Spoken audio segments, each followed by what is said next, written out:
In this video, you'll learn how to make a website on GoDaddy in just a few minutes, so you can launch your online presence quickly without any technical headaches.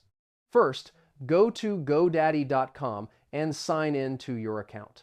Click on Websites and Marketing in the top menu, then choose Website Builder to start creating your new website with GoDaddy's built-in design tools. Next, choose a template that matches your project. GoDaddy offers a wide range of beautiful, ready-made designs for businesses, portfolios, online stores, and more. Pick the one that fits your style and click Start Building. Now, customize your website using the visual editor.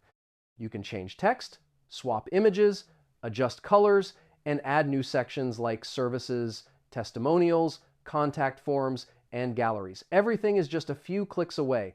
After that, connect your domain. If you've already purchased a domain on GoDaddy, simply select it from your account. If not, you can buy one directly inside the website builder to keep everything connected and simple. Once your design and domain are ready, click Publish. GoDaddy will instantly take your website live with built-in hosting, SSL, and mobile responsiveness, so visitors can find and explore your site from anywhere. And that's it. Your website is now live on GoDaddy, beautifully designed and ready to grow your brand online.